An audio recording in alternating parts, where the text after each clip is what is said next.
जरनैल सिंह भिंडरांवाले के साथ जुड़ने की बात है, वो तो मैं 82 में जुड़ा।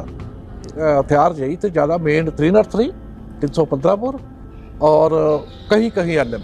वो तो जब थोड़ा सा सूरज निकलने लगा, थोड़ा सा फिर पता चला भी हमारा पंगा इंडियन आर्मी से पड़ गया है। सीआरपी से नहीं है, इंडियन आर्मी से है। लेकिन जब एनसीसी में थे तो इंडियन आर्मी ने मेरी पूरी ट्रेनिंग कराई थी। ये नहीं मालूम था इंडियन आर्मी को विजय हम पर ही गोली चलाएगा किसी दिन। अभी जनरल शुभेग सिंह आए हमारे पास, वो कहते रहे शाम तक लड़ते रहो, शाम तक पाकिस्तान से हमला हो जाएगा और हम लोग पूरे पंजाब में फैल जाएंगे, इंडियन आर्मी जो है जो बॉर्डर पर चली जाएगी। लेकिन ये भी हमारी गलतफहमी थी। अगर जो लोग कहते हैं ना इंडियन आर्मी ने ये किया वो किया, मैं यही करता हूँ, अगर इंडियन आर्मी सभी को मारना चाहती तो मार देती। हम लोग कैसे बच गए? मेरे जैसे सैकड़े लोग कैसे बच गए? और रात को जब मेरे पिताजी मुझे मिले और मेरी कटिंग देख के बोले, इससे तो तू मर जाता तो मुझे दुख ना होता, तुम्हें बाल क्यों कटवाए? जब संत नहीं है तो जो हमारे पीछे मूवमेंट थी ये कई भागों में बट गई। कोई वपर खालसा हो गया, कोई खालिस्तान कमांडो फोर्स हो गया, कोई खालिस्तान लिबरेशन फोर्स हो गया। ऐसे कोई 5 से ज़्यादा जत्थेबंदियाँ सक्रिय थी पंजाब में। और हमारे साथ ही दूसरी पैरेलल चल रही थी BTF, Bhindranwala Tiger Force. BTF Bhindranwala Tiger Force. इन दोनों के आपसी कत्लेआम भी नहीं खत्म होती थी। ये इनका आदमी मार देते थे, वो उनका मार देते थे। ऐसी मार काट देखी, मेरे दोस्त मारे गए आपसी दुश्मनी में, इनकी दुश्मनी में। नशे वाली जो चीज़ आती थी ना, वो 2 चीज़ें पाकिस्तान से आती थी तब, एक अफीम और एक चर्च। मैं सबसे बड़ी मिसाल देता हूँ ढिलवा कत्लकांड की, जिससे पंजाब गवर्नमेंट गई। दरबारा सिंह की सरकार थी, वो सरकार उसी दिन चलेगी जिस दिन ढिलवा से बस से निकाल कर हिंदू मारे गए थे। और मैं शरेआम नाम ले चुका हूँ कौन कौन थे उसमें शामिल। संत भिंडरांवाले की तरफ से निरंकारी गुरबचन सिंह को मारने के लिए इनाम रख दिया गया। संत भिंडरांवाले ने ये नाम रखा था भी जो भी उस निरंकारी गुरबचन सिंह को मारेगा, वो जितना उसका वेट होगा उसके बराबर में उसको सोना इनाम में दूंगा। तो जरनैल सिंह भिंडरांवाले के साथ जुड़ने की बात है, वो तो मैं 82 में जुड़ा, 1982 में। लेकिन उससे पहले हमारा थोड़ा सा परिवार धार्मिक, और हमारे सिखों में होता है अमृत छकना, इसको बोलते हैं। तो वो मैंने 77 में संत जरनैल सिंह भिंडरांवाले से पहले जो थे संत करतार सिंह, उनसे वो अमृत छका था। तो उनकी चलाई हुई दमदमी टकसाल से एक तरह से मैं 1977 में जुड़ गया। उसके बाद जब मैं कॉलेज गया 82 में, तो हमारे कॉलेज में all India Sikh student federation का कोई भी आदमी नहीं था।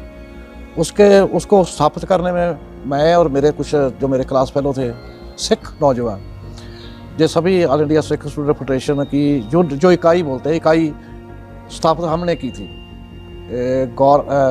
खालसा कॉलेज बोलते हैं शॉर्ट में, वैसे उसका नाम है गुरु गोबिंद सिंह कॉलेज, सेक्टर 26 चंडीगढ़।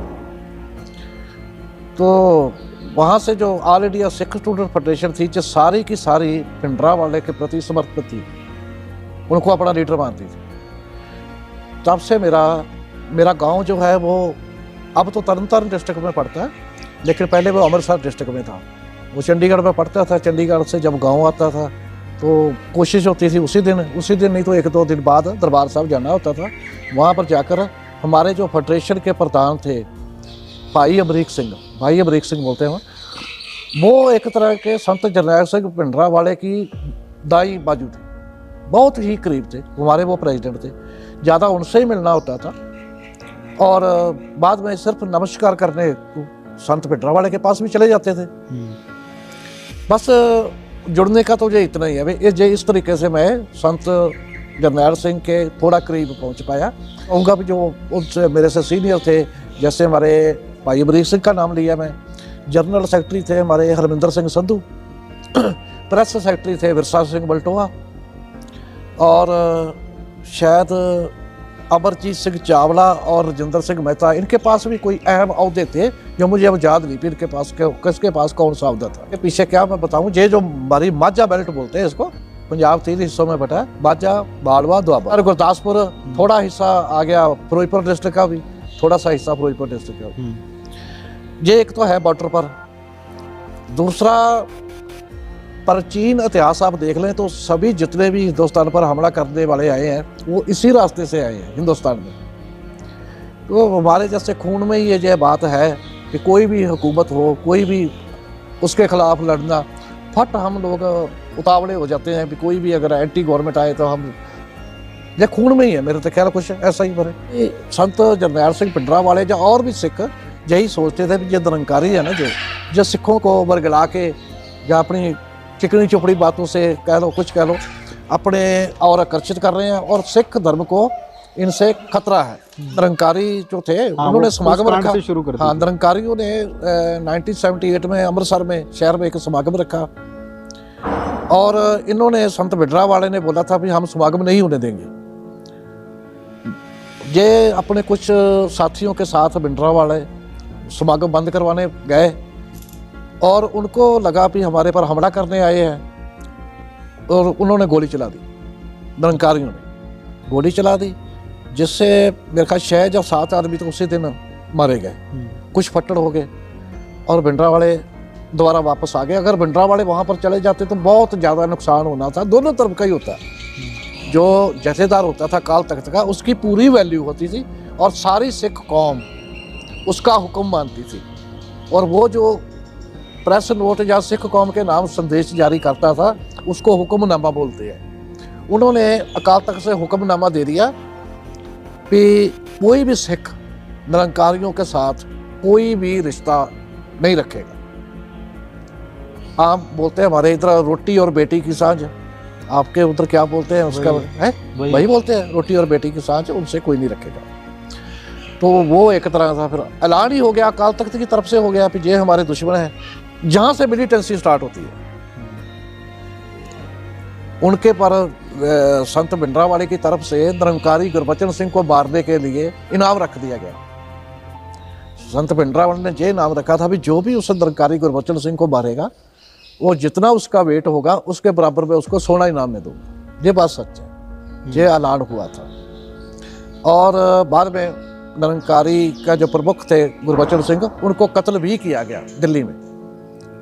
एक का नाम था जिन्होंने कत्ल किया भाई रंजीत सिंह, और दूसरे का, लेकिन बाद में उनका नाम जो चेंज हो गया, उसका नाम निरंतर सिंह था। निरंतर चलने वाला, हमेशा चलने वाला, निरंतर सिंह उनका नाम रखा गया भाई रंजीत सिंह के साथी का।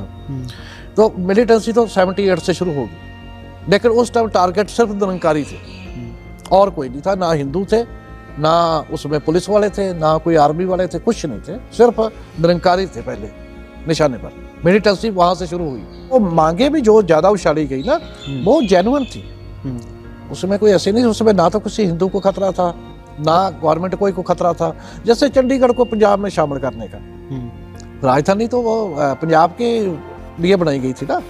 बाद में अगर 2 स्टेट बन गए, हिमाचल बन गया, हरियाणा बन गया, हिमाचल वाले ने अपनी अलग राजधानी बना ली, तो हरियाणा के भी अलग राजधानी बनाने का प्रावधान था, लेकिन बाद में हरियाणा वाले भी अड़ गए, चंडीगढ़ पर हमारा भी हिस्सा है। ऐसी कुछ मांगे थी जो जेन्युइन थी। अगर वो सरकार मान भी लेते, सरकार का कुछ नहीं चाहता था हरियाणा को। अब तो मैं नहीं बोलूँगा, लेकिन तब तो हम यही मानते थे कि हरियाणा को और ज़मीन दे दे, वो अपनी राजधानी बना ले।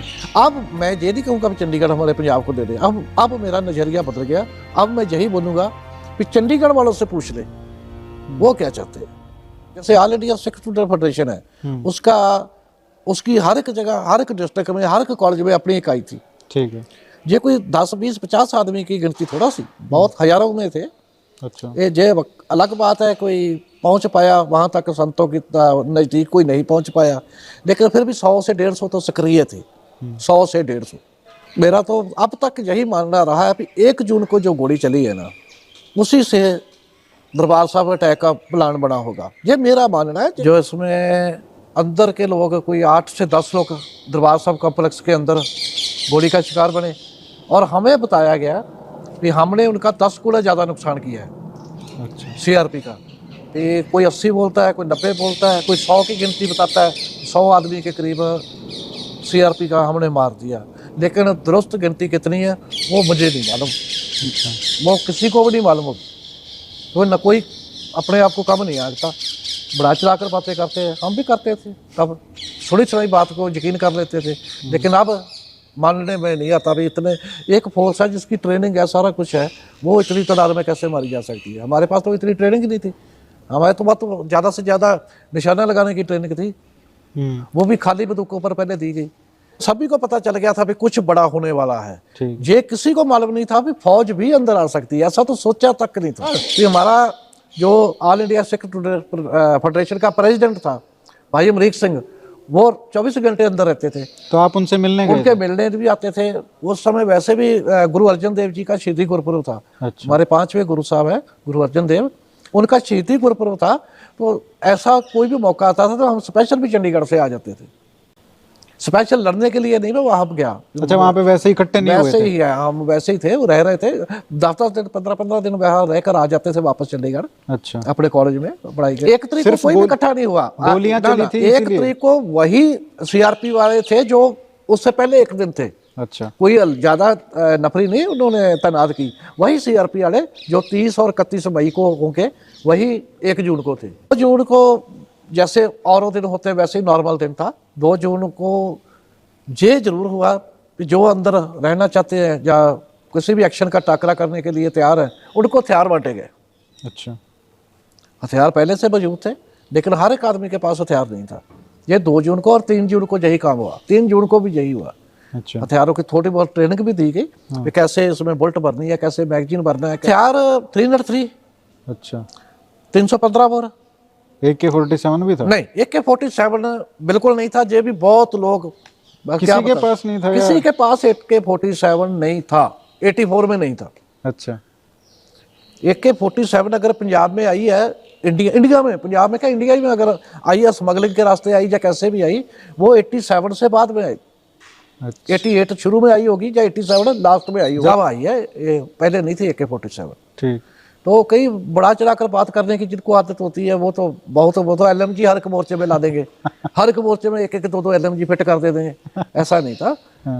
ये था भी हथियार यही थे ज़्यादा। मेन 303, 315 बोर और कहीं कहीं LMG। काफ़ी जनरल शवेक सिंह कमांडो ही थे एक तरह के। नहीं तो 5 तारीख को सुबह अकाल तख्त तो हमसे बहुत दूर था और भारतीय फौज का ज़्यादा निशाना भी वहीं पर था, क्योंकि संत भिंडरांवाले वहीं रहते थे। इतनी गोलीबारी के बीच में बच बचाकर हमारे तक पहुंच गए जनरल शवेक सिंह 5 जून को। ये अब लड़ी टूट गई है, 3 से सीधा 5 पर चले गए हम। हाँ, आएंगे हम वापस। हाँ। लेकिन मैं शबीक सिंह की 5 बात जून कर को हमसे यही कहा गया कि शाम तक लड़ते रहो और एक आदमी 1 गोली। कोई ज़्यादा फालतू फायर नहीं करना, हवाई फायर नहीं करना, कोई गोली वैसे डराने के लिए या इधर उधर मारने के लिए नहीं। एक आदमी 1 गोली, क्योंकि हमारे पास असला जो है वो गिनती का है, बाहर से हमें आएगा नहीं। तो इसी असले से काम चलाना है शाम तक। और शाम को क्या होगा, जनरल शवेक सिंह ने जो बोला था, शाम तक पाकिस्तान की तरफ से हमला हो जाएगा और इंडियन आर्मी बॉर्डर पे चली जाएगी और हम लोग यहाँ से आराम से निकल के पूरे पंजाब में फैल जाएंगे। ये 5 तारीख को। और हमें भी लगा कि ऐसा ही होगा। कभी किसी ने सोचा ही नहीं था कि इंडियन आर्मी दरबार साहब के अंदर आएगी। ये सोचा था ये धर्म स्थान है सिखों का सबसे बड़ा, सबसे पहला भी धर्म स्थान यही है। उसके बाद ही जितने गुरुद्वारे बने हैं सब बाद में बने। सबसे पहला तो हरमंदिर साहब का ही बना ना। ये सिखों का मक्का भी बोला जाता है इसको। सिखों के लिए बहुत पवित्र स्थान है। इसकी पवित्रता को ध्यान में रखते हुए इंडियन आर्मी अंदर नहीं आएगी, ये थी हमारी सोच।